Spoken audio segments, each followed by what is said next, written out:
आजकल एक सुपर या कहें कि मेगा अल नीनो की चर्चा बहुत तेज हो गई है। कहा जा रहा है कि साल 2026 दुनिया के लिए एक बहुत बड़ा खतरा लेकर आ सकता है। जानते हैं क्यों? क्योंकि इस साल अब तक का सबसे भयानक अल नीनो आने की आशंका है। एक ऐसा अल नीनो जो 150 साल पुराना रिकॉर्ड भी तोड़ सकता है। दुनिया भर के वैज्ञानिक इस आने वाली शक्तिशाली जलवायु घटना को लेकर चेतावनी दे रहे हैं। देखिए, 2026 में हालात कुछ ऐसे बन रहे हैं जहां हमें भीषण गर्मी का सामना करना पड़ सकता है। और तो और प्रशांत महासागर भी जरूरत से ज्यादा गर्म हो रहा है, जो कि एक बहुत बड़े खतरे की घंटी है। तो यहाँ एक बहुत बड़ा सवाल खड़ा होता है, क्या हम इतिहास की सबसे बड़ी जलवायु आपदाओं में से एक को फिर से देखने वाले हैं? क्या 150 साल पुराना वो भयानक रिकॉर्ड सच में टूटने की कगार पर है? वैज्ञानिकों की साफ साफ चेतावनी है कि 2026 में आने वाला ये सुपर एल नीनो 1877 की उस विनाशकारी घटना को टक्कर दे सकता है, बल्कि शायद उससे भी बड़ा हो सकता है। आपको बता दें कि 150 साल पहले की वो घटना इतिहास की सबसे घातक जलवायु आपदाओं में गिनी जाती है और आज के हालात की तुलना उसी से हो रही है। तो आखिर ये खतरा इतना बड़ा है क्यों? इसे समझने के लिए सबसे पहले ये जानना जरूरी है कि ये अल नीनो आखिर होता क्या है। देखिए, ये प्रशांत महासागर में होने वाली एक घटना है, लेकिन इसका असर पूरी दुनिया पर पड़ता है। चलिए इसे आसान भाषा में समझते हैं। आमतौर पर प्रशांत महासागर में ट्रेड विंड्स यानी व्यापारिक हवाएं चलती हैं। ये गर्म पानी को पूर्व से पश्चिम की ओर, मतलब ऑस्ट्रेलिया और इंडोनेशिया की तरफ धकेलती हैं। इसी वजह से भारत में मानसून अच्छा होता है। लेकिन अल नीनो के दौरान ये पूरा खेल पलट जाता है। ये हवाएं कमजोर पड़ जाती हैं और गर्म पानी पूर्व की ओर, यानी दक्षिण अमेरिका की तरफ बहने लगता है। तो इस उलटफेर से होता क्या है? सच कहूं तो ये पूरी दुनिया के मौसम का सिस्टम ही हिलाकर रख देता है। बारिश का पैटर्न बदल जाता है, हवाओं का रुख बदल जाता है, सब कुछ अस्त व्यस्त। नतीजा, कहीं भयानक सूखा तो कहीं बेहिसाब बाढ़। ये कोई छोटी मोटी लोकल घटना नहीं है, ये एक ग्लोबल क्लाइमेट ड्राइवर है जो पूरी दुनिया को अपनी चपेट में ले लेता है। आज के खतरे की गंभीरता को समझने के लिए हमें इतिहास में थोड़ा पीछे चलना होगा, करीब 150 साल पीछे। उस वक्त दुनिया ने एक ऐसी ही भयानक आपदा झेली थी और ये कहानी हमें बताएगी कि आज दांव पर क्या लगा है। साल था 1877, इतिहास में दर्ज सबसे ताकतवर अल नीनो में से एक। इसके असर से दुनिया भर में कई सालों तक भयानक सूखा पड़ा, जिसने एक ऐसी स्थिति पैदा की जिसे महान अकाल या द ग्रेट फैमिन के नाम से जाना जाता है। और इस आपदा का इंसानों पर जो असर हुआ वो चौंकाने वाला था। एक अनुमान के मुताबिक दुनिया भर में अकाल और खेती बाड़ी के पूरी तरह ठप हो जाने से लगभग 4 करोड़ लोगों ने अपनी जान गंवा दी थी। जरा इस आंकड़े को समझिए। ये संख्या उस वक्त की पूरी दुनिया की आबादी का लगभग 3 से 4% थी।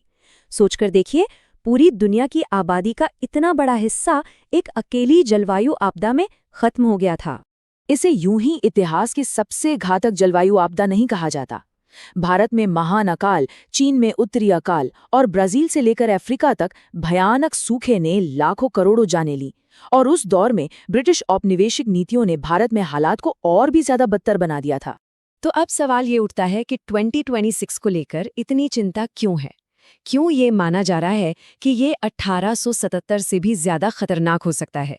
चलिए समझते हैं कि आज के हालात इतने अलग और डरावने क्यों हैं।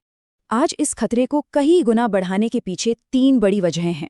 पहली, समुद्री हीट वेव। प्रशांत महासागर पहले से ही बहुत ज्यादा गर्म है। दूसरी वजह है कमजोर पड़ती व्यापारिक हवाएं। और तीसरी और सबसे बड़ी वजह है क्लाइमेट चेंज का बेसलाइन।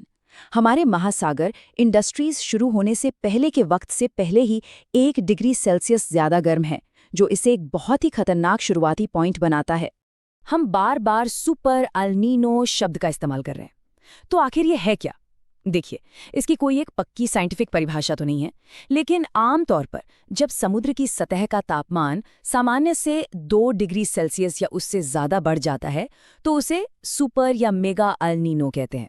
और इसका सीधा सा मतलब है कि इसका असर बहुत ज्यादा चरम, बहुत बड़े इलाके में और बहुत लंबे समय तक रहने वाला है।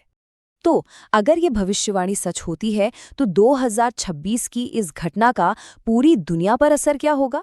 इसका प्रभाव एक डोमिनो इफेक्ट की तरह फैल सकता है, मतलब एक के बाद एक मुसीबतें।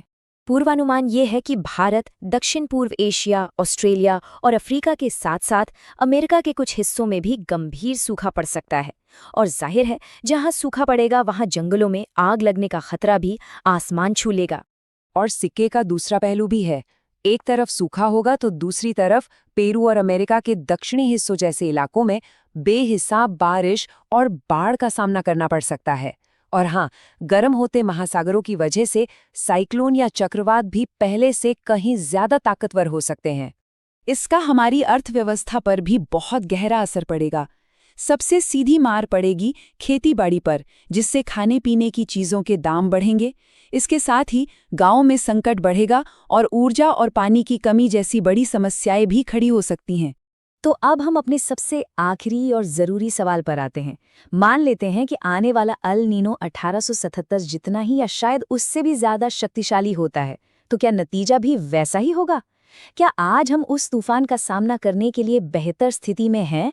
ये बहुत ही ज़रूरी सवाल है। देखिए, हो सकता है कि 2026 का तूफान 1877 से कहीं ज़्यादा विनाशकारी हो, लेकिन आज हमारे पास बेहतर पूर्वानुमान सिस्टम्स हैं, ग्लोबल ट्रेड है और खाने पीने के बफर स्टॉक हैं। तो शायद जान का नुकसान उतना ना हो, लेकिन हमारी आपस में जुड़ी हुई ग्लोबल अर्थव्यवस्था पर इसकी बहुत बुरी मार पड़ सकती है और ये क्लाइमेट चेंज की आग में घी डालने का काम कर सकता है। तो हम अपनी बात को इसी अहम सवाल पर ख़त्म करते हैं। आज हमारी टेक्नोलॉजी बहुत बेहतर है, हम किसी भी आपदा के लिए पहले से तैयारी कर सकते हैं। लेकिन क्या हमारी आपस में जुड़ी हुई ग्लोबल अर्थव्यवस्था और हमारा समाज इस तरह के एक बड़े झटके के लिए पहले से कहीं ज़्यादा नाजुक हो गए हैं? ये एक ऐसा सवाल है जिस पर हम सभी को मिलकर